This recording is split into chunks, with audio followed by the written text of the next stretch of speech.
What's going on, Reality After Show? We are here talking some Beast Games Season 2, Episode number 1. Let's go. And I'm kicking it off with two awesome guests here. We have Jesse, Player 64 from Survivor. How are you? I am good. I am very excited to be here. Very excited that Beast Games is finally out. It's finally here. I'm excited to hit it off with you. And then we also have Hannah, Player 99 in the house. How are you? I'm amazing and so excited to talk about all the crazy things that happened.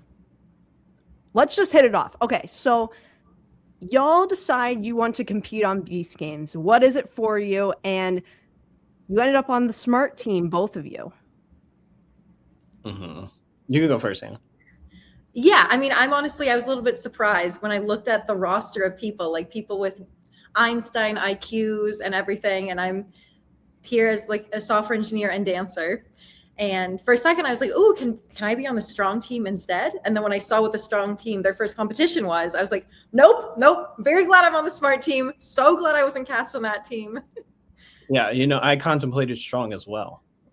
I'm known for my challenge strength. So I was like very much like, maybe I should be on strong. Yeah. And then I saw like all of the like Incredible Hulk looking dudes. And I was like, I'm where I should be. But yeah, no, I think so. I have like a long history with Mr. Beast. I've been watching my son compete in Mr. Beast videos for like 3 years now.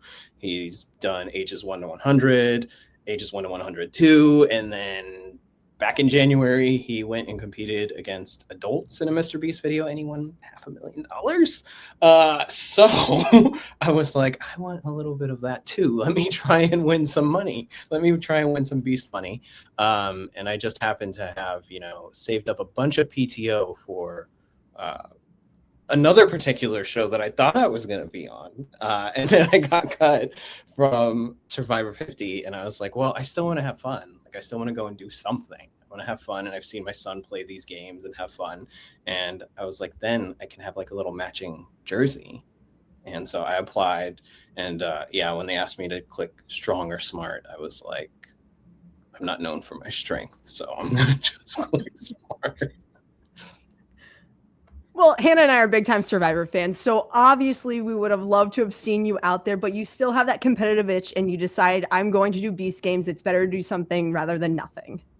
Yeah, exactly. I think I was prepping to do something this summer, and I had like cleared my schedule, and I was like, all right, well, you know what? I just want to, it doesn't have to be Survivor. I want to go and have a good time. And Mr. Beast, I've seen how big he can go firsthand sitting on the sidelines. And I was like, I want a chance at this. So I applied, and here we are. And so you arrive there and you're obviously mixing and mingling with people, and you hear some of these occupations that some of these people have. Were you blown away going, wow, okay, this is the real deal? They actually completely reached out to a ton of people and they're not playing here. Well, I'm going to say like maybe a slightly controversial answer in that I'm so incredibly impressed by everybody's credentials. But it's not like we're going to have like one of our competitions be like a math thing or a programming competition. Like it's going to be like a puzzle or stacking, as we saw, or like running around. So I don't think really our jobs make that much of a difference as long as you can like stay calm and clear headed for these challenges. Yeah, no, I think that's, I think there's, that was one of the things too. I was like, strength is like very easy to measure. Right? Like you can, how many push-ups can you do? Pull-ups, there's different kind. I mean, I guess there's different kinds of strengths, but there's also different kinds of smarts. So I was like, if they're going to just cast like, oh, rocket scientists, like, I don't know how much they're going to be able to hang out with a puzzle and do good on a puzzle. But also I feel like on the smart side, like maybe this is just a trait of like people who consider that or click the smart side of things. But there was so much like, I feel like imposter syndrome. Everybody was like looking around like, I can't believe how smart you are. Why am I cast on the smart side? Right? I feel like I heard that so much. But no, like everybody is smart in their own way. But yeah. There were a couple of people definitely hyping themselves up. They were feeling themselves when they were talking out there. That's for sure. I mean, you had the one, I have 8 college degrees. She was feeling herself. Oh yeah, I love her. She's great. No, I think I even said something. I was like, "Oh, I've studied how people form attitudes and form opinions, and that's how I'm going to win that $5 million." But I think there's just so many different kinds of smarts that it's like hard to gauge. But yeah, you're supposed to feel yourself. You're on a platform in, can we say Vegas? In Vegas, in front of Mr. Beast. Like, you should feel yourself. You should feel good about yourself. You made it. You were picked. You absolutely were. And you have to pitch yourself. You know what I mean? You have to, make good television moments, and they're looking for those bits for sure. Yeah. And I mean, I'll just add, I think I feel like the vibe of Mr. Beast videos are like being loud and big and over the top and like hyping yourself up. So I feel like that was like definitely the way to go. And probably why you don't see me at all until episode 3. Slow burn is okay as well, because you always are going to have the big, bold personalities, and then you have kind of the under the radar, and they rise up a little bit more and more. So that's okay when it comes to competition base. So I want to jump in. Y'all arrive on the set and you see what is there. What are your thoughts going into all this?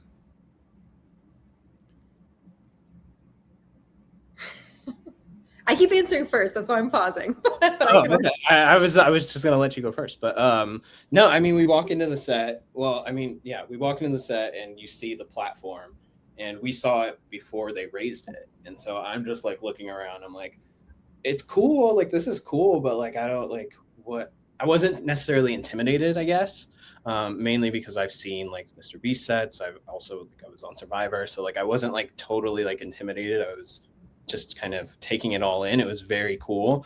But then we got on the platform and they're like, all right, raise it up. And then that's when I'm like, oh my God. It just kept going up. I think we ended up, do you remember, Hannah, how high up we were? I feel like someone said it was 40 feet. I don't know if that's accurate. And we're standing on these little platforms that are clear. So you're like, what if I just suddenly fall through? Like, what if something malfunctions? Like, obviously they have all these safety things, but it's like, what if something goes wrong?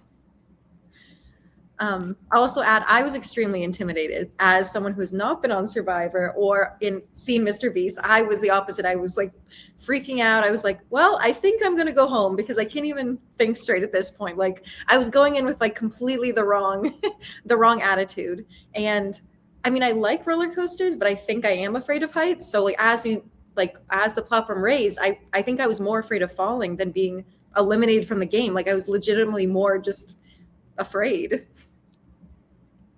Well, we saw in season 1, they just dropped them all down if you got eliminated, which is very intimidating in itself. So as that continues to rise, are you saying, could I potentially get dropped at some point? Yeah, that was a fear. That was definitely a fear. Oh boy. Yeah, that would be my fear too, because I saw that in season 1 and I go, I don't want to get dropped, because you really don't know how far you're going to be falling. I hope it's a safe distance, but I did hear some rumors like a couple people, maybe 1 or 2 broken ankle or something. So that thought process ran through my mind of occurring from season 1. So maybe they decided that's not the best route. Let's not do that this time.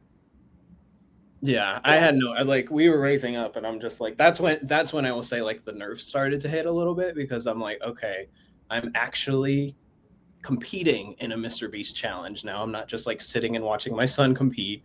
And I've seen like the sort of curveballs he's thrown, and I'm just like, why are we 40 feet in the air and what's about to happen? And that's when like my brain did start to get a little scrambled, and I'm like, okay, how am I going to do anything, especially when it's going to be memory based? I was just freaking out a little bit. Yeah. I mean, when we learned that it was memory based, I was extremely upset, because actually the weekend before, to celebrate my boyfriend's birthday, he like created a bunch of like little challenges as like a surprise mini Survivor type experience for friends. And one of the challenges was he named off a bunch of colors and we had to say the colors in the correct order. So literally our first challenge. And guess who was first out in that challenge? Me. So I literally was like, "Ugh, I don't think memory is my strong suit. I hope this is not not what we're doing." And it was. So I thought I was cooked, as the kids say these days. That has to be your worst nightmare, 100%. You're stepping into this game thinking it's probably not going to be this, and it's exactly that. So at least I will say you got the first 6. Nobody got eliminated from that. Everyone passed that round. And I want to know, are you able to do a little peeking around, looking at what other people are putting up? Are you allowed to copy off of one another? Are you allowed to communicate, saying, I'm going to memorize these specific colors. You remember the top, I'll remember the bottom? That's exactly what I did. That is, once they announced the challenge, and Jimmy's like, you're going to have to memorize these blocks. I'm going to place them in a pattern. It can be up to 16 blocks. And I was like, you know what? Like, I feel very confident that I can memorize a good chunk of blocks, but I don't think that I can memorize 16 blocks. That feels like my chances of going home are extremely high. So the first thing I thought was like, well, I feel extremely good about memorizing 4 blocks, and I feel very confident that anybody else here could memorize 4 blocks. And so I literally turned to the person next to me and I'm like, hey, do you want to work together? And then I'm like, what about you right here? You want to work together? And then we ended up with like a team of 4. And what we decided to do, I was going to stack the first 4 blocks. My main objective was to memorize what the first 4 blocks are. Then the person next to me, his name was Jack. He was going to memorize the next 4 blocks. Then the next person was going to memorize the next 4 blocks if it got to that. And then the 4th person was going to memorize the last 4 blocks if we got to the full 16. So like, no matter what, those were your assigned 4 blocks. And once they knocked down the blocks and you got to start like placing them, I would place my first 4. Jack would be, and while I'm placing my first 4, Jack's placing his second set of 4. And then Emma's placing her third set of 4. So like, everybody's constantly working at this exact time that you start the challenge, I guess. And then you just look over. And so that's what we essentially did. And it was easy peasy. Yes, that was my exact same strategy. The moment he said memorization, unlike you, I did not feel confident in my memorization skills. So same thing, I got a team of 4 and I was immediately like, I cannot do this. I can definitely do 4 to 6. I cannot do more than that. Like, who's doing what? And we did the exact same thing. And it worked well, unless one of those people got out, and then we would have to like shuffle in new people and hope they wanted to work with us, which was a little bit more challenging. That's the way to go. You have to have a group, because in this scenario alone, it's really hard. I think someone definitely could memorize all 16, but that's very minimal for it to occur. And just how we see it on the show, it is knocked over very, very quickly. You do not have a ton of time to look at the stack, correct? Correct. No time. It's pretty much as soon as he places the last block, he knocks it over. It's like down and slap. Yeah. And I think, so what I'll say is also that first round, everybody gets through. We'll all look around and we're like, is that it? Is that all you got? Surely that's what we were all saying. And then he hits us with the next round. And this is like BTS, so I think we can talk about it. It's on Prime Video, BTS. The next round he does, how many does he do? It's 10 in like 30 seconds or something. Yeah, I think something like that. And that ends up eliminating like quite a lot of people. So like, there's like multiple rounds to this that don't get seen. So that's what Hannah means by like, if she formed a team and if somebody got eliminated, then you had to swap people in. Yeah, and that is what happened to me, where everyone around me kept getting eliminated, and I had to swap people in that were farther and farther away from me, which was more and more scary and stressful, because like, they couldn't see me, I couldn't really see them. Like, you really had to trust like new people you hadn't been working with would work with you and not mislead you, but it turned out okay. You 100% have to trust people. If you can't, you're not going to progress to the next round, and you need people in this particular game. But it's a huge turn of events that you have to do that many, and then you have the strong group where they only have to memorize 4 blocks.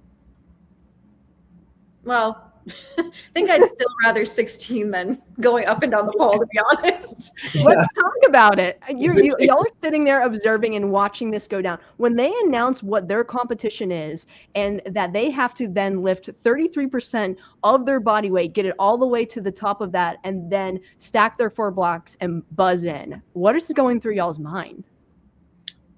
I remember like when the platform raised and we're all just standing there on the sidelines. I feel like everybody was trying to figure out what the challenge was, because you see the pole, you see the bags, and I'm thinking like there's no I literally ruled out that they're gonna have to climb down. I'm like, there's just no way that they're gonna force them to do that right now.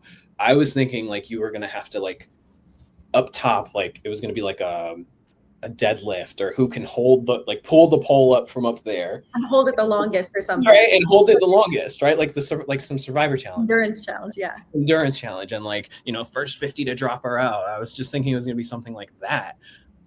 But there were people that, like, I think there was like one guy who was speculating to me. He was like, no, I think those trapdoors are going to like drop down and they're going to have to climb down the pole and they're going to have to grab the block. And I was like, that's ridiculous. They would never.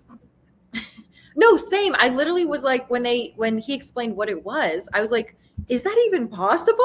Is anyone gonna pass?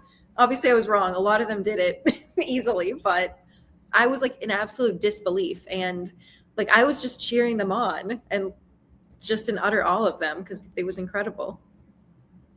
Yeah, You I had will some say, people at Zoom too. yeah, They got down and up very, very quick, and then you had the other people where it was a complete struggle from start to finish. yeah, and I honestly think that was like, so like I've sat on like a lot of like the beast sets, but that was like very cool to see, like seeing like the strong and the drones like flying through those poles. It was like, oh my god, we are watching like we have like front row seats to this crazy challenge. But yeah, no, there were people that like came down, got back up really quickly, and then it was really fun to like cheer on the people that were unfortunately struggling. But like it was fun to cheer them on. I remember seeing Noelle. I was like searching for Noelle, who was on my season of Survivor. I was trying to find her, and then I finally found her, and she got down the pole. She took off her leg because she's an amputee. She took off her leg, and she came all the way down the pole. She got the blocks one-handed, and she's just like, she's finding a way to pull herself up. And she probably got like, I don't know, like a little over halfway back up the pole. And then I just saw her spiral. I was like, oh no. And she like she ended up having like a bruise from it. She like smacked into the pole on her way down. It was intense. Yeah, I will say I think it was even more intense in person than it showed. Like I think the video does not do it justice of like the intensity of like the length of time they were hanging on there. Like our cheers, like I was screaming and cheering until I like lost my voice because I just like I wanted those people who were struggling to make it up because we could see how much they wanted it and how like hard they were trying. Yeah, it was an extended period of time for sure. Like I agree. I don't think it did it justice. There were people that were fighting to get up that pole, and then when they would drop, it was just like honestly heartbreaking because they were just like fighting so hard. I'm sure it's really devastating too, because sometimes your body just gives out. Like you can't give any more. You've been fighting on that pole for as long as you can, and it gets slippery at that point. Your hands are going to get clammy. It's going to be sweaty. And we saw those last minute drops where it's just the pure devastation. It ended because I couldn't give anything else. Yeah. But then it was, on the other hand, it was very cool to see people who had been sitting there forever, just like hanging on for dear life, just suddenly like get this like burst of energy, and pull themselves up. And I forget, was it Hannah? Was it Sonia? I think so. Yeah. Yeah, she was the last one up, and I just remember like thinking like, dang, I don't know that she's going to be able to like pull it through, and she just found something of it, made it happen. Yeah, it was incredible. You just find that extra bit of strength and you just push through. And it was awesome to see as well. Someone on the ground that was already eliminated was cheering so hardcore for her as well.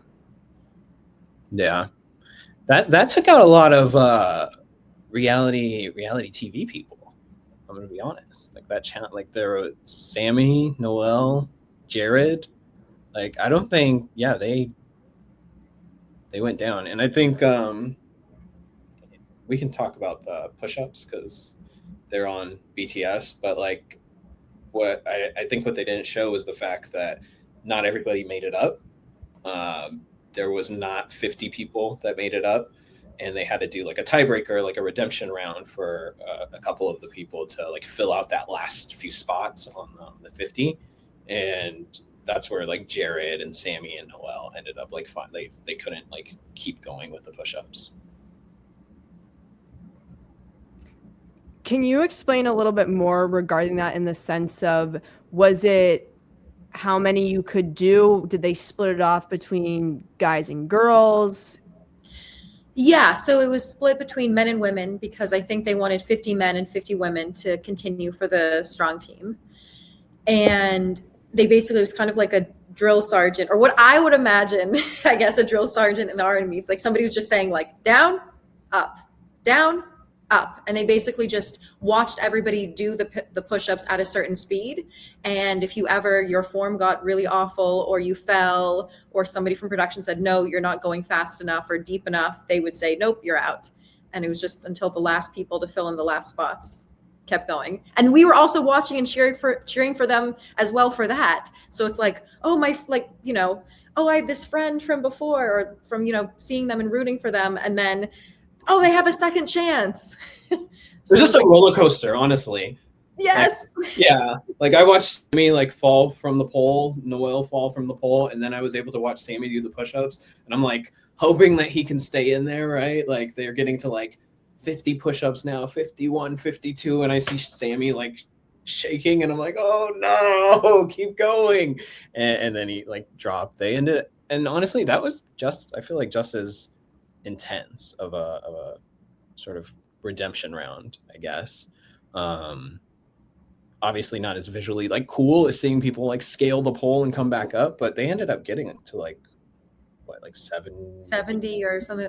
Yeah, and they were like shaking and sweating and grunting, and I think it was in person even more intense, like, like people like shaking uncontrollably as they like pushed up and down.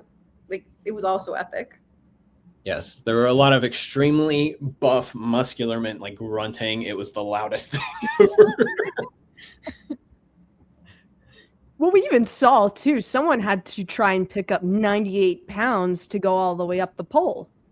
Yes. Yeah, no, I feel like that was, I just remember like looking, because when we first got there, I was looking at the cast and looking at people before, like in wardrobe and stuff like that.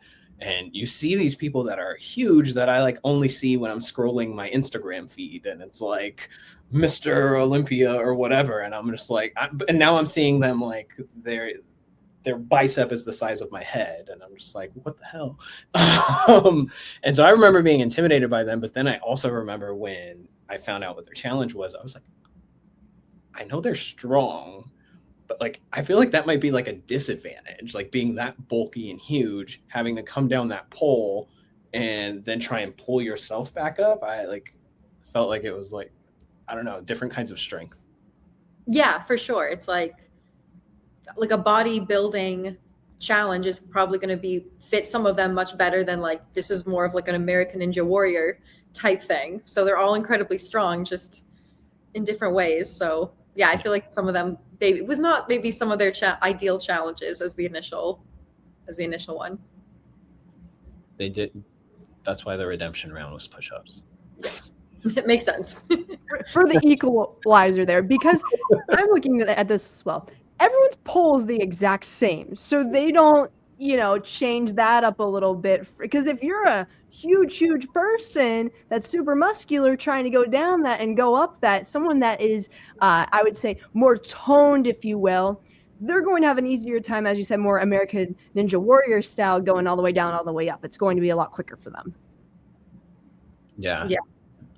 And honestly, it was crazy to see the American Ninja Warriors do that challenge. Honestly, it's like, yeah, I've only seen like, I honestly have only seen clips, but those American Ninja Warriors are crazy. Yeah. And like somebody was hanging upside down.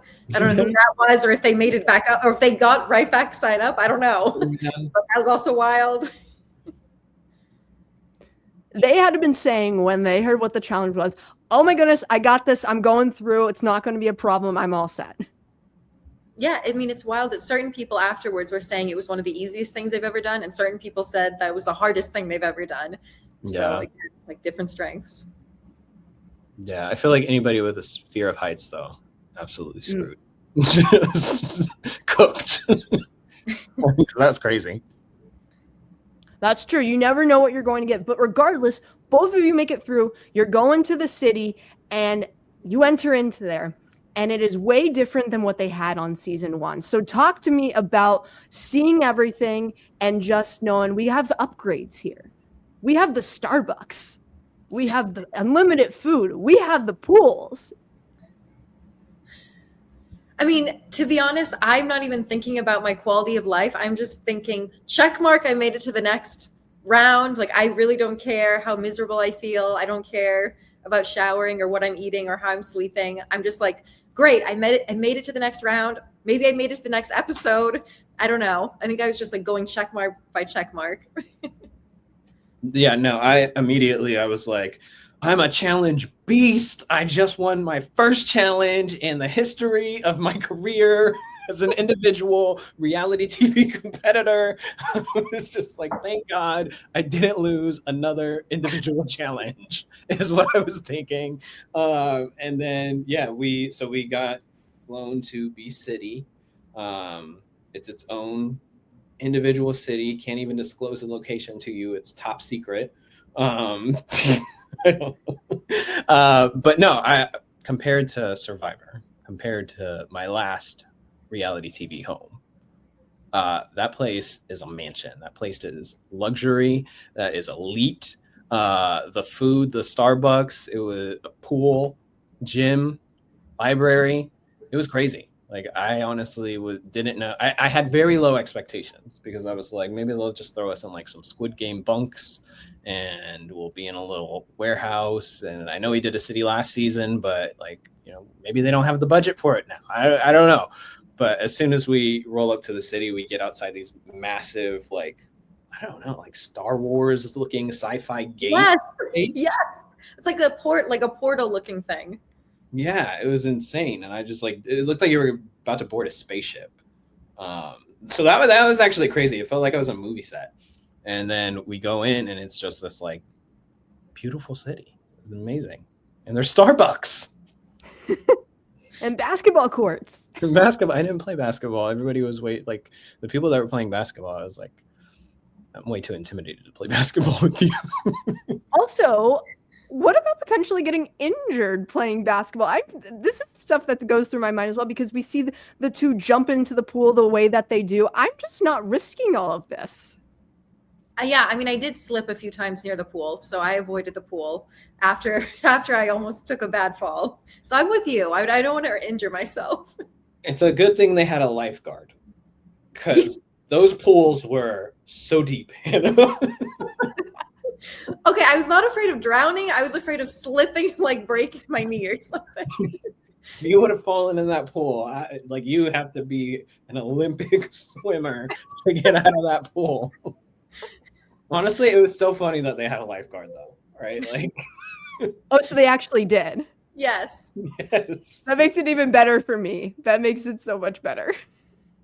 The pool was like, I don't know, maybe that, I don't know. It was like not deep at all. It was like it wasn't, because we saw them jump in and I go, oh no, that's how you're going to get injured, jumping into the pool. This is a great idea. We're going for it. Yeah, I think it was like up to my waist at the deepest. So. Yeah, I would love to have heard like the compliance conversation as they were building like the pool, and they're like, look, you're going to need a lifeguard for this 3-foot deep pool. Like, no, but it was cool. It was like cool aesthetically, and it was just cool just to be there in general, to make it to the city. And I don't know, $5 million in the center is like extreme motivation. All you can eat Feastables make my stomach hurt. The game's real when you see that $5 million. It's on, and they make it on pretty quickly as they're starting to progress it, because they say 24 hours, then we're going through this portal here, and we start to see alliances, strategizing, forming. And Jesse, you as a gamer had who loved this part of it, because this is you. Yeah, it was the longest 24 hours of my life. It was just so long. It felt like way longer than it was. No, yeah, it was fun. It was just trying to get to know people. I don't know. So I was like thinking of, Jimmy had come up to me at one point and he was asking me like about strategy. And I just kind of told him that like it's very hard to strategize and like plan at like a high level, I think. Like on Survivor, like I was like really thinking through all these different plans and different like ways to approach things, because Survivor has like a formula. It has like a very the same structure every season. Sure, they throw a tweak in here and there, Edge of Extinction and stuff, but this is like Beast Games doesn't have a formula. It's like you don't know what the next thing is, and you don't know if you're going to have to turn on people, if it's a bribe to sacrifice yourself. You really have like no clue what to expect. And so like in my head, I'm like, I'm just going to be as friendly as possible to whoever I can be, because I don't want anybody to hate me.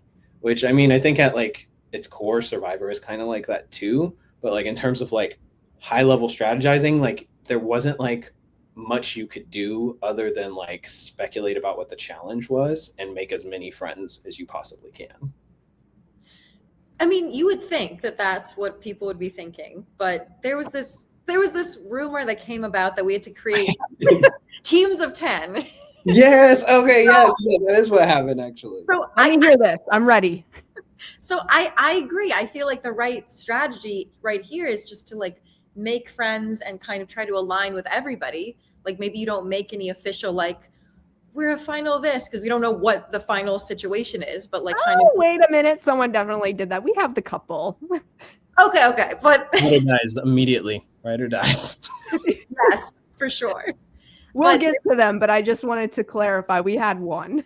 Yes, we did have a type couple there, but there was some rumor that we had to get into groups of 10, and immediately, this was not a rumor started by production or Jimmy, but somehow we decided this was a thing. So the whole city starts like jumping off into different combinations of people, and I feel like that caused a lot of chaos in the city that we didn't necessarily have to have.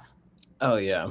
Yeah, that's actually true. I forgot about that, but that is I think that came like as we were came from us speculating of what the challenge was going to be. I think people were like, there's 100 of us, how would you break that up evenly into like teams? Because Jimmy had said something about like when that 24-hour timer hits 0, you better have made friends or something like that, and make sure you're strong and smart. And then that's when everybody is like not only like making friends, but speculating, oh, what is the challenge going to be? And then people landed on these groups of 10. I do remember that. And that is where actually I ended up getting like kind of frustrated, because I was like, a group of 10 like emerged immediately. And then another group of 10 emerged. And then like I was trying to like, hey, can I be in a group of 10 with somebody? And like it felt like I was like submitting my resume almost to like some of these strong people. And it was like, well, you got to go talk to so-and-so to see if you can be in our group of 10. And I was just like, okay, I'll go talk to so-and-so. They're like, well, what makes you smart? And I'm like, what is this a job interview? And I was like, just so mad. And I just remember being like, playing it cool, because I was just like, all right, well, I got to make friends. I got to be nice to people. But I just remember like going and finding a camera and being like, fuck this shit. I am so tired. And I felt like it was like the strong people in particular who were like being very like, they're all great. They're all friendly people, whatever. But kiss the ring, please. And it's just like so annoyed. Yes, I agree. That was my impression as well. And like, again, I'll preface all this again, like everyone is lovely and wonderful and good terms now, but it's hard when you get into a city with like a bunch of people I had been friends with all were eliminated. So I felt like, okay, I finally made friends. Oh, now I have to start all over again. And I feel like I am much better in small groups and one-on-one situations. Like that's how I build bonds with people. And so since I'm never really in that situation in the city, it's all big groups of people hanging out. Let's play basketball. Let's play Mafia. Let's do this. It's like hard for me to connect and get close to people. Y'all were playing Mafia? Yep. Wait a minute, start. This gives me flashbacks to Survivor when they decided to play Mafia on that show. I'm not going to give away the season.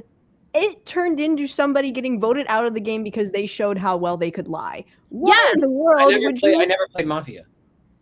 I actively chose not to play Mafia because of that. Smart, very smart. I was already like worried because people knew I was from Survivor, and that honestly that influenced who I hung out with in the city. I didn't really talk to Sue that much.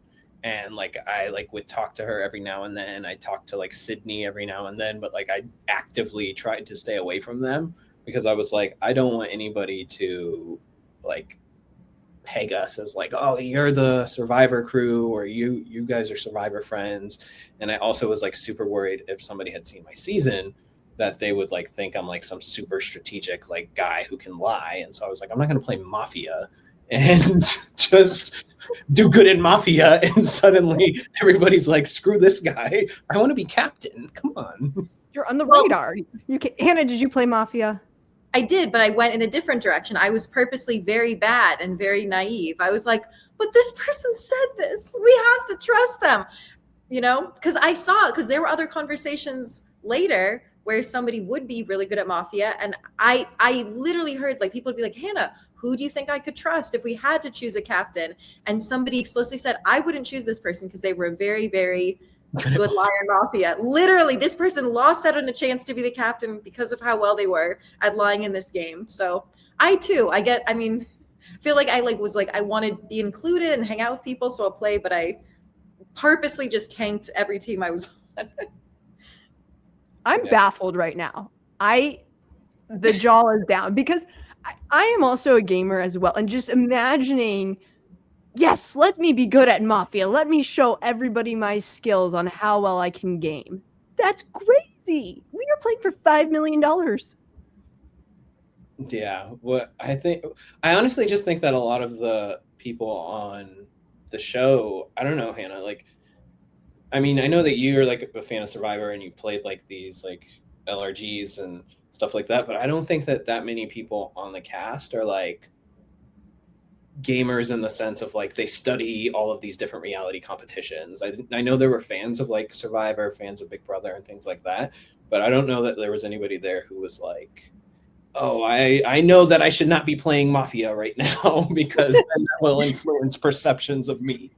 Yes, and I think that is also what baffled me with the whole teams of 10 thing, because I was like, okay, I feel like I'm getting isolated socially and not socially. Everyone was perfectly nice and friendly with me. I just felt like I had no enemies, but I also had no really close allies. I was just floating around, which is not the position I wanted to be in, but it's what can you do if that's how people are treating you? Yeah. So I was like, okay, I'll just hope for the best. And I can't force people to want to talk strategy with me if they're not interested in that. I can't force it.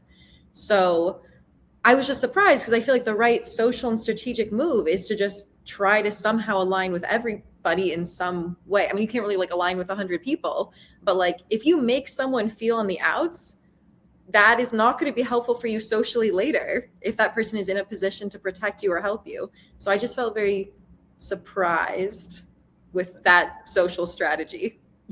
Yeah, I do remember talking to you a couple times and you were like, yeah, I don't have a group of 10 yet, or nobody's talked to me about it, or I don't know at what point you ever did you ever get a 10? I did but I mean, not that it mattered. yeah, no, it didn't matter. And then the groups of 10 just kind of were all right, well, let's split up once we found out what the actual challenge was. But I also remember just finally finding my group of 10, and by the time I found the group of 10, I was just pissed off at multiple people. I was like, well, I hate you and I don't like you and you I was already And that's not, I feel like that's not socially or strategically smart if people are feeling that way about you. So I just was surprised. Yeah. Yeah. I also think it was funny because like nobody once at least one or two groups of 10, like once they found their like group of 10, it was very apparent that they were like a clique. And like there was one group that would sit at the like pool like every day. And it was like almost intimidating to approach them because they were just constantly at the pool. So yeah, it was very weird, like social strategy dynamics that were going on, I guess. Yeah, and it also for me brought me a little bit back to like middle school and high school because I'd like go and get my food and then see different tables of people sitting and be like, oh, I have to go up to a group and be like, hi, can I sit with you? And like no one, I don't think would ever say no. And to be clear, I did have people I was friendly with and friends, like a lot of this, like the smart girls I was close with because we were all in the same dorm and we were on good terms and all that. But like I didn't feel like in my head, I had a vision of what it would be like, and it was not that. I thought I would like go in and have like a bunch of close friends and alliance members and like have a very like social and strategic game, and that was not how it went, at least at this point at all. So I was just kind of a little bit like shocked and demoralized at that point, to be honest. Well, another shocking moment for me, because there were many on this episode, which surprised me in itself. We have a couple. Now, explain to me how this came to be. Were either one of you close with, was it Jim and Monica? Is that right? Yes. I have the names correct. I love this for me. Either one of you close with either of them? Yes, no, or did you? Obviously, everyone saw it. What were you thinking? I'll just say, I think that, I mean, I do become closer with them and feel close with them now. So, but at the time I was definitely not. Yeah, I never got close with them. But I just remember like seeing like a showmance and I was like, what the hell? We're going to have a showmance in Beast City? I was like, this is going to like, isn't it like the target demographic here? Like a little bit too young for showmances on this show. And then I was also like, man, there's like socially and like strategically, I'm like, this feels like you just kind of have a target on you at this point. Yes, that's why I was also confused. What are we doing? It was so obvious too. So they did not know each other before going into this competition, correct? I don't think so. I don't think so. Not that. So it just progressed that quickly. Okay, wow. Yeah. You know what? You had some people that were supporting it, and then you had other people going, what the heck are they doing? Because this is a game. Yeah. I think they might have been like making googly eyes at each other or something pre-challenge and like pre the first challenge, like in like the sort of backstage areas and stuff. Like I think they had started to there, but like I have no idea. Like that's beyond me. But once we got there, it was like very like as soon as we hit B City, it was like almost as soon as we hit B City that everybody was like, they're a couple, which I think ended up like caught, like I remember seeing cameras like run to them and then cameras run to like them argue, like people arguing and talking about them. It was a lot. Yeah, I mean, again, for me, from like a strategy standpoint, I was like, I love this. This is a tight pair, and in my head, that would make people against them. This is like a target that's bigger than me.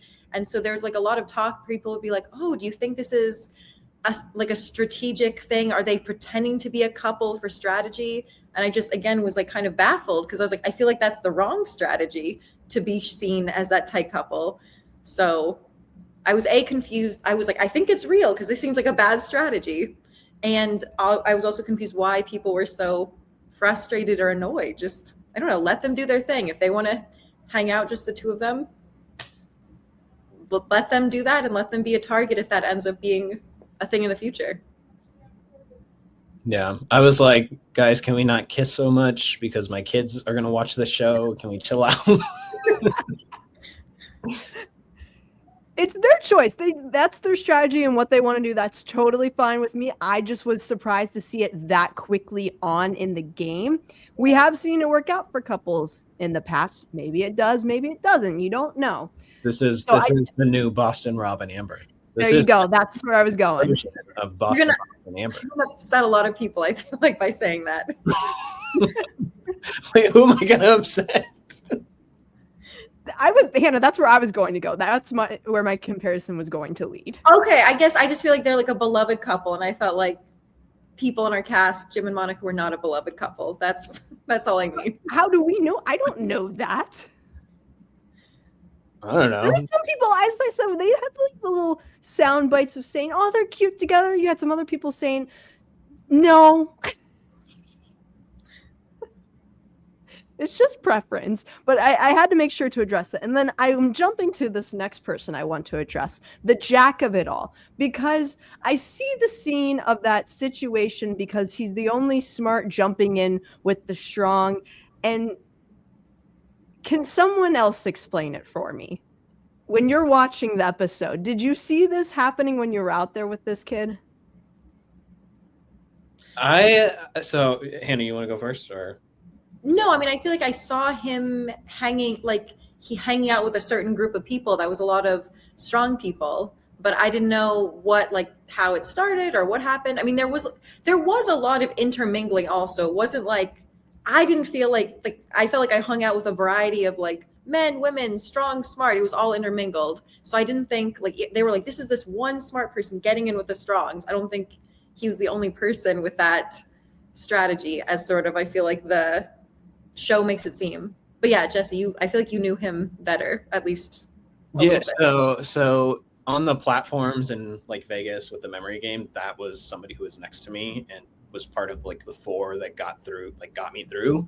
And so like we were close in the first challenge, and then we got to the B City, and we were basically like our beds were right next to each other. And Jack is just like, I think that Jack is probably was, I can say like pretty confidently, the most like social butterfly person on the cast, in my opinion. Like he could talk to anybody. He was just engaging. If he was on Survivor, I would have targeted him first. Like that's just like, I would have been like, this guy's gotta go. He's way too likable. He seems to just get along. And so like, I don't know that I felt like, oh, he's getting in with the strong people until maybe like right before the challenge. He ended up in a 10 where like it was mostly strong people. And I was like, okay, so like he's kind of like gravitated towards this particular group, which was strong people. But I just felt like Jack was talking to everybody. I thought that he was just like making friends with I thought he was like the social king. He was going to be prom king if we voted. Well, I'll say my first interaction with him was him walking in on me using the bathroom. So that's how my relationship with Jack started. You would not have voted him prom king. No. Again, it was definitely an accident. And I don't know if this is behind the scenes so as to be cut out, but this wasn't the city. So walks in, I guess I didn't lock the door, walks in, we both scream, he slams the door, runs away. And then I think it's like a long time before I see him again, because I'm like, I need to address this. So every time I'm in the city, I'm looking for Jack, thinking like, I need to see this guy to just be like, hey, we're cool. You don't need to feel awkward around me. We're good. Don't feel stressed. And I feel like I couldn't find him for a long time. And since I didn't really know him, I think I wasn't entirely sure who he was either. Like, so I'm like looking around like, who is the guy that I saw who saw me and screamed? You're the only person he was running away from. Yes! Like after that, he was just actively running away from you. So that's why you didn't get the social butterfly effect, was because he was avoiding you. Yes, that's why I can't really comment on Jack, because he was literally running away and trying to avoid me at all costs. And even when I found him, I feel like he didn't want to look me in the eye. He was like, it's okay, Hannah. Don't worry about it. Don't worry about it. So, yeah, that's how I met Jack. That's amazing. Okay, but also, that is partially your fault for not locking the door. Let's be clear here. Yes, it was an accident, okay? I did not purposely leave it like that. I did not want Jack to walk in on me. Honestly, just from seeing the clips of Jack, it is only fitting that it was Jack that did it, though. Agreed. And I feel like he made it 10 times worse than it had to be. I feel like if you just been like, oh, sorry, that we could have just left it at that and not been like a 24-hour thing where I was like looking for him and searching for him. And Honestly, it's kind of on you because you should have heard him growling as he was coming. Like that's his thing. He just growls at everybody, apparently. apparently so. Well, it seemed like he was enjoying himself and having fun. It seemed great character. So I am happy to see Jack. So I want to know, what was y'all's personal favorite part about the city? You can go first. You go first. I like the board games. I mean, that's probably boring as hell, but like I enjoyed playing the board games with like people. Like that was like that's what I do at home with my family, and so like I was missing my family, and people are gonna be like, oh, but you were on Survivor and like you missed your family there, but like I just don't like to be away from my family. So when I was there and anytime I would miss them, it was fun to play like a board game with people, and like I don't know, that was where I like really enjoyed. Yeah, probably a boring answer. And the Feastables. Okay, all right, Feastables. Yeah, I mean, I have also a mildly boring answer. I just remember there was like one day when I like was not really in a good mental state, and I like went to the gym and got like a really good workout in and got some endorphins going, and then I just felt like much better after that. So I was rarely in the gym, but that one time I feel like it like saved me from having a mental breakdown.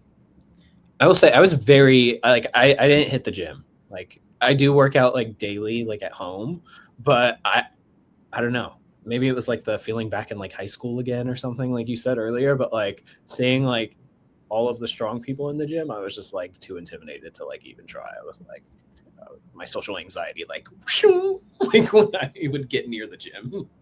No, same. I felt the same way, and the only reason I went that one time is because no one was in the gym. Except like no one was there, and I think only me and Sue were up, so I just like went with Sue. So I felt like it was a safe place for it. If it was just me and her, and not a bunch of strong people. Even though they were like perfectly nice and helpful, I just felt intimidated to work out with them. Well, we saw them ripping through the equipment almost right away when you saw the gym clip, so I can completely understand that. Yeah. So the 24 hours wraps up and they're getting you ready to go into the portal. What are you thinking is coming next aside from the groups of 10? I mean, I remember going to the portal and there was one light that was different and thinking that had something to do with it. So I like brought some people over and I was like, look, it's all purple except for one yellow light, which could have just been like a glitch or an accident. But we were like studying that for like a super long time, trying to figure out like what that meant. So I just had like a bunch of speculation that had nothing to do with anything that ended up happening. Do you remember the skeleton? No. You don't remember the skeleton? Well, you mean in the science center that there was like wasn't there like yeah, but somebody like took the skeleton from the science center and they like dragged it. I don't know, when nobody was looking. 100 of us, apparently nobody saw that, but somebody dragged the skeleton from the science center, put it in front of the portal. They put like a weight vest on it, and then they put like a note inside of it, and they were it was like a cryptic note, and then like a bunch of people went over there, saw the cryptic note, and then like started speculating based off of the cryptic note, but it was just like a prank. Wow. Crazy weird shit. But yeah, no, I didn't know what was going to be behind the portal. I was like, time travel, teleportation. I don't know. It's going to take us to space. I enjoyed how they did it, though. It gave a ton of suspense. And then you finally get through. You're circled up, and they're explaining the briefcases and the money. The money is here, and you see the people come out with the money. You do not know what is behind the mask, though. Nope. I was shocked. I was genuinely shocked when they ripped off the masks. I just didn't see it coming whatsoever. So again, I feel like the moment on TV was even more crazy in person. Like the screams and like the looks of awe. Yeah, I was so hype, honestly. I was shocked, but then I was very excited because I know 3 of them. So I like my son's been in Mr. Beast videos with 3 of them, and so I've seen them on set. Akira made it to the top 5 of a Mr. Beast video with the one that Gio won, my son. And so like he was there like when my son won $500,000. He also was somebody who gave my son tips on how to shoot his paintball gun in the Mr. Beast video. So I was like so excited to see him there. I was like, when they announced that you had to like step out and choose who you were going to bring back in, I didn't know that 10 people were going to step out, and so everybody was going to get in anyway. But I was just like turning to people. I was like, please bring in Akira. Please bring in Akira. And people were like freaking out because Akira did something in season 1 where he betrayed people. And I was like, I don't care. Bring in Akira. I do not care. And I just want to pause here. We are dabbling into episode 2. So if you have not watched episode 2, I would cut off here because we did go episode 1 heavy. But that is your warning. Skip us if you have not seen episode 2. And with that, let's talk about a little bit of episode 2. I forgot that's where we ended. Like I forgot that. Yes. But yeah, no, I was very excited to see Akira. I was like begging for somebody to bring him in. But also like I will say, I think that was one of the reasons I did not take the $100,000, because I was like, well, I get to have like somebody I know from the outside come in, and that will be like helpful for me in the long term. And then 2, I was like so just excited to compete against these people that they called like vets. I was like, all right, I'm going to play against you. I want to see if you're good. Like, let's see if you're good. And I was just very hyped to just, have this sort of like coming from Survivor. I wanted to kind of see what these Mr. Beast people were made of a little bit. Yeah. Mm-hmm. Well, I immediately, before they took the masks off and said they might come in, I was excited because I was like, oh, if 10 people take this bribe, we have 10 fewer people in the competition. Mm-hmm. That's just like better odds for us. So I felt immediately disappointed, not about the people. I was very excited to see the people, but just to have it just be a swap, it felt, again, bad for me because it's like, oh, I already made friends in Vegas and then I lost them. Now I made friends. What if some of the people I make friends with leave again and I have to start all over again with trying to make new like friends and alliances? So I was not hyped about this twist at all. I was disappointed. Yeah. Did you think about it? I had the thought of because I think we thought or assumed or knew, I don't know at this point, that there's going to be another elimination. And I don't know if we knew it was going to be 50% again, but I think I had the thought, if I don't take this and I'm eliminated right away, will I regret this? And I immediately thought, no, I won't regret it because I will have been able to do another challenge and seen another thing, even if I'm instantly eliminated. And at that point, I was like, I think I care more about the experience than the money. Maybe that's not the right financial attitude, but for me personally and my love of games and reality TV, I was like, that is worth it just to see one more challenge. So I was not tempted at all. Yeah. Were you? Surprisingly, I wasn't tempted. Like, and this is like kind of crazy looking back because like you scratch and claw and like bleed and starve on Survivor, and you get $100,000 for second place, right? Mm-hmm. Like, and so it's like not a small amount, like comparing to what you have to do on other reality shows for that amount of money. Like for some people, that's like the grand prize. And so I should have like just taken, like Jesse pre-Survivor or immediately post-Survivor probably would have taken it. But I just think coming off of the year that I kind of had with like my son winning his own prize money, right, of $500,000, and that being sort of a relief as a parent in terms of like planning for the future. And then also just having like not an expectation, but like thinking I might be doing like Survivor 50 or something. And then not being able to do that, I just like wanted more out of the experience. And on Survivor, it was like all about the money for me when I played. It was like, I'm not here for any of the experience. I will cut everybody and get the money. This time it was like a little bit different of an approach. It was like, I definitely want the 5 million and I will absolutely betray some people at some point to get some money.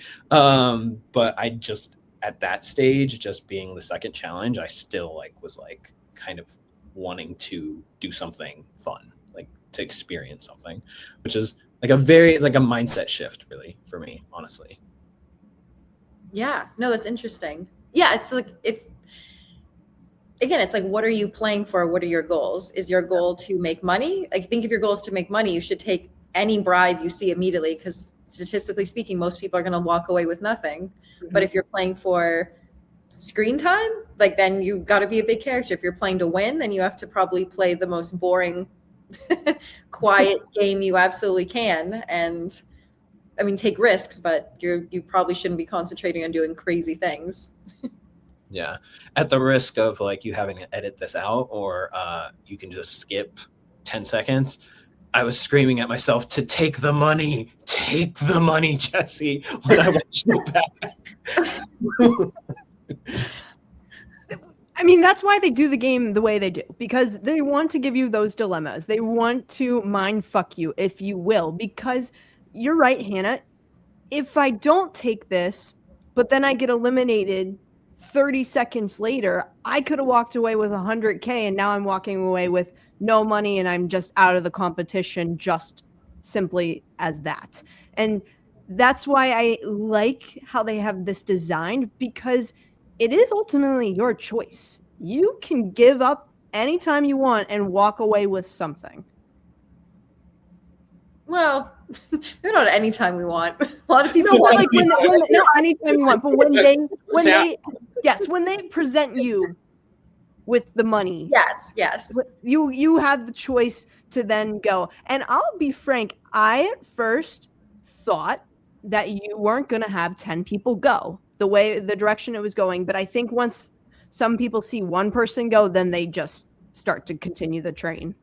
So I know Hannah and I are going to touch with a couple people all of episode 2. So we are just going to jump right ahead to the blocks so we can talk to you, Jesse, about the team, how y'all's strategy went down and everything. And Hannah, I want to hear from your side as well. That's crazy, Hannah. Why'd you go on the different team than me? That's crazy. I had no social capital, okay? Actually, let me start here. Where did y'all get picked? I was not the number 1 draft pick. I think I got picked around 5 after like 5 on each side. I remember looking back and I remember seeing like on the pink team, all of the veterans or whatever season 1 players had been drafted. So like Gage was there, Dino was there, Courtney was there. I think maybe there was like one. Quana was there, I think. So like all of they had all gone first. Like the pink strategy seemed to be, Jonny seemed to be like wanting to go with like, I'm going to take the people from season 1 first. Whereas the yellow side was taking all the strong people first. And the smart people were just kind of standing around. Yep. Being like, okay, this high school again. I had not been picked by the time that Jimmy even came over and made a point to be like, how do you guys feel about not getting picked, smart people? I was still standing there. And I was like, you know what? This is garbage. As a well-respected Survivor player. Known for your challenge prowess. I am going to crush these blocks. Like, you should... If you haven't heard of me, my name is Jonathan Young. You're the one that pulls ladders. Yeah, I'm gonna pull these. No, but I think after the experienced people had gotten picked, I was maybe like the second or third smart person. I feel like, yeah. So my experience was a little bit different. I mean, this is not behind the scenes. This is just something that was cut that I was disappointed was cut. So if you have to cut this out, oh well, but I'll just share it. So when the captains were picking, I had a strong feeling in my gut that yellow was the team I wanted to be on. And I also had a feeling that I would be picked right at the end, because also again, flashbacks to like middle school and high school gym class, like always getting picked last. I was always like the last person or the next to last person. I was like, ugh, I don't want to be in that situation again. And I want to just like take this game into my own hands and like decide my own fate. So at some point when it was Corey's turn to pick, I stepped forward and I was like, Corey, I want you to pick me because I run 2 half marathons, I lift, I dance, I am athletic, even if I don't look like it.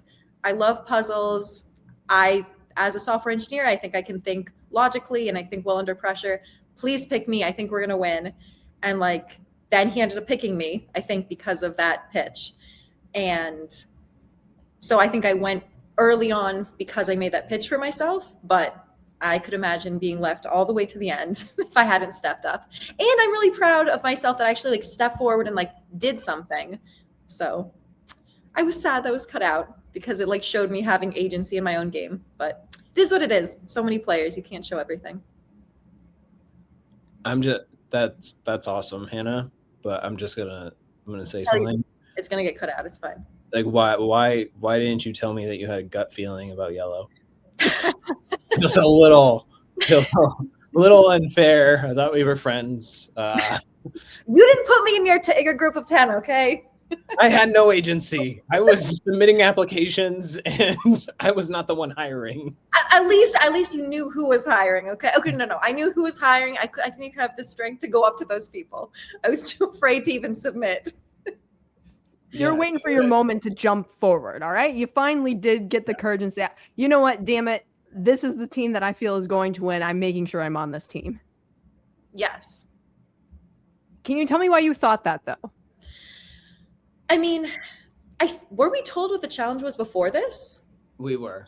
Yeah. Okay, so based on the challenge, I felt like the people, yes, all those like vets had experience, but I just felt like with like brute force of getting blocks as fast as possible and lifting them, I just felt like I felt good about the strong team members. So it was honestly just based on the top picks. And I had like a mild sort of friendly relationship with Corey, not like an alliance in any way, but just like I had friendly vibes with him. Anytime we had a challenge, he would be like, good luck, Hannah. I hope you make it to the next round. So I just felt better about him, I guess, than Jonny. Jonny's awesome and cool, and I've nothing against him now, but I felt closer to Corey at the time. Yeah. I didn't like say, hey, somebody pick me. I think I just got picked, and it was, but like, I honestly didn't even like look at the teams and like assess like which team should I have been on. So it would have been real nice, Hannah, if you just slipped me like hey, rally for yellow. I feel good. I think you might have been already gone at that point, to be honest. I think you were already long gone on pink, but yeah, no.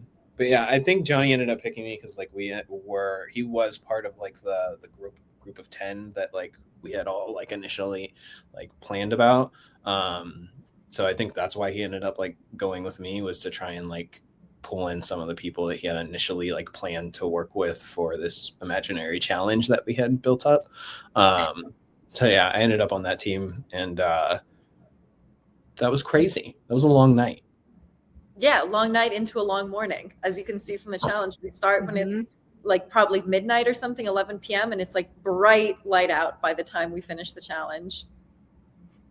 Wild. Yeah, and so many, again, things that you don't see, like both towers fell multiple times. We had to rebuild many times. Like they were up at the top of their like pulling blocks up and down. We would like change our strategy. It looks like, again, the smart people didn't do anything, but we were like planning, like literally like, okay, let's order, like after, at first we were going with the speed, like, can we just get as many blocks up as fast as possible? And after that fell, I think once or twice, we're like, okay, we need to slow down and think and plan. So we literally, like, at least on my side, me, Trina, Katie, maybe some other people, like sat down with the markers and the piece of paper and literally thought through, what blocks do we have? How big are they? How can we get to the top safely? Which I feel like is one of the reasons like why we were able to get to the top, because we actually slowed down. So I just feel like everybody was just saying it's because all the strong men were strong. And I think it was a team effort, not just us, not just them. I truly think it was a team effort. And I don't think we get the credit that we deserve. No, I think that's true. I think that the communication is like a key part of that challenge. I think we, on our side, we had a plan. I think somebody on the smart side of our team had taken the notepad and drawn up a whole like map of how to use the blocks to get up to the top. And that plan was never communicated like to anybody. And so we're going through and we're struggling, and like your tower was like consistently taller than ours, and ours kept like falling.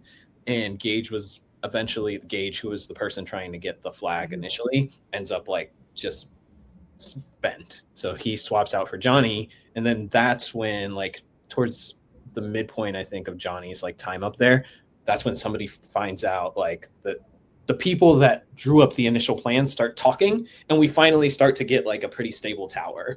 And so I think there is just like it's about communication, and honestly, it's probably like the smart people that carry it, and the strong people just did the heavy lifting, the grunt work, heavy lifting, whereas the smart people did the meaningful heavy lifting. And it was hard because with so many people, it's like too many cooks in the kitchen. Like everybody has a different idea. If we had just gone with any plan, but instead we were doing every plan at once and just like send up the block, send up the next block, go as fast as you can. Like it was scary because you see the other tower growing next to you, and it's like it's terrifying. So you're just like, go faster, send up every block that we can. Yeah. And I think we maybe should have realized after like hour 3 of doing that. That was not the right strategy. 20 people, that's a big roster right there, because once you retrieve all your blocks, really at that point, you only need a couple voices. Sometimes I think if you step to the side and just let the one group do it, that also is the smart call. Yeah. Honestly, it was kind of frustrating because I picked blocks because I really wanted to do something that I felt was going to be like in my hands. Like I was like, that's not going to be a team-based thing, right? Like I was like, I'm gonna go blocks because I've seen like in the past when they use blocks as individual, and if I die, it's by my own hands, right? And so like being in a team-based thing out with like 20 people, right? Like it's like there's only so much you could do to like really move the needle, especially if like somebody has like a very like specific point of view on how to do things. And so it is like communication is like key, and it was, we missed it by that much. It was that close, right? The way we saw it. Oh yeah. I mean, that's how I felt, but it was terrifying. Yeah. It was terrifying watching like Jonny jump. Like I was like looking through like through my fingers. Like I'm not really somebody who is like running around praying during challenges, but like I was like literally like trying to like somehow just like will our tower like into existence. Yeah. And so like some people were like, just wait, Jonny, don't jump, just wait, like wait for the flag. And I'm sitting there like, nah. I'm like looking over at like your side, and I'm like, Mitch keeps building, like they keep building up their tower. I was like, Jonny, you have to jump. I was like, just do it, send it, like go for it. And I think it very, very cool shot. So it was a cool shot. It definitely was. And it was right there. I just think you needed a couple more inches on that. Yeah. And I think it also isn't apparent in the video, but those towers were very unstable. They were like swaying. Like I think the problem for Jonny was like he couldn't take like a really deep bend in his knees to like jump, because if he had done that, there's a chance the whole tower just like collapses if he like gets that like power behind him. And then on our side, like Mitch, he's like close, but I think he was afraid to even stand up. Not afraid to stand up, but like afraid, like the tower is so unstable. What if I stand up and it just collapses? Right. And you're that close. So could you imagine just being there and it collapses and you're just inches away from the flag? That would be worse than jumping, in my opinion. Yeah. We didn't want it to collapse at that point because it was so close. We were just like, just do as best as you can, honestly. But yeah, and I thought that Jonny jumping was like wild to see in person. I was like so scared. Well, and also there is a chance that he jumps, he misses it. Say Mitch reaches, the tower collapses. We're going to be in the same situation competition all over again. We were like 6 hours ago. We just have to start building as fast as we physically can again. And I think occur, but unfortunately, we do lose Jesse here from the competition. Jesse, I know it was a bit short-lived, but what was the biggest part of the experience that you take away? This is gonna sound corny. I feel like this is gonna sound really corny, but I just made like a lot of cool friends. Like I met a lot of cool people. I think I was in like a very frustrated sort of place. I think like right before coming to Beast Games, just like with the whole like 50 cut. And I was just like looking to like get my mind off of it. I wanted to like to turn off my phone and not have access to it because they're tweeting about like, oh, here's the announced cast. They're flying out to Fiji. Like, and that's just like, screw that. So I just wanted like a sort of like refresh, a reset button. And like, again, for me, it was weird because the last competition show that I did, it was like, I want the $1 million at any cost. This one was like, I do want the $1 million and I'll do whatever to get it. But like, if I don't, I'm also like, just gonna like take in the experience and make some friends. And I think that was really cool. And I think finally getting to do something on the other side and not just the sidelines of a Mr. Beast thing was really fun. Jimmy actually talked to me on camera versus talking to my son and me just standing there like like what is it, the runway parent or something. So it was just very cool to have that, and it felt like a sort of, I don't know, like a connection to my son now. Like I feel like a bonding kind of thing, and now we get to hang our Mr. Beast jerseys next to each other. And maybe Jimmy will put us in a video together. I would love to compete with or against my son. He would cook me. That's awesome, though, because now you have that experience, both of you do, and you can talk about it. And as you said, the jerseys are all hung up, and we're so excited that we got to see you compete on Beast Games. Yeah, it was a lot of fun. Now I'm just scared of making fire, and really giant, colorful blocks. Those are my two phobias. I'm afraid of blocks of any size, to be honest, because I had a harder time with those first blocks than you did. So I'm with you. Yeah. Any final thoughts, y'all, before we wrap up here? Just what a wild ride. Go buy Feastables. There you go. What a pitch. Go buy it right now. Exit this podcast from listening and just go out there. Feastables Crunch is my favorite. And Lunchly. You got to plug this stuff. Come on. Well, you're doing it right now. It's better if it gets plugged from you, not me. I was not there. I agree. The Crunch. Right, Jump in with your pitch. No, same. Crunch is my favorite. I'm not just stealing that from you. It's my honest answer. And I will also just say I was disappointed you weren't on Survivor 50, but selfishly for myself, I'm glad that you were not. For myself, selfishly, I'm glad that you were not cast, because then you would not be here with us now. But and as now a viewer, now we're friends. Yes. What I'm saying, I was really glad coming out. Like I told my wife, I was like, yeah, I'm sad I didn't like get further. And let's be completely real. Now that the preview has shown there's a Survivor layer to this, I am very sad about not making it further. But I told her, I was like, I'm sad about not making it further, but I'm really happy that I made like friends. And so, yeah.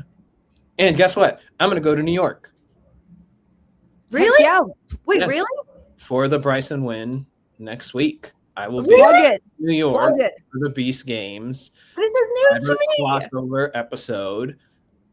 What date? What's the date? January 14th. 14th in New York at the Bryson Win event. I will be there.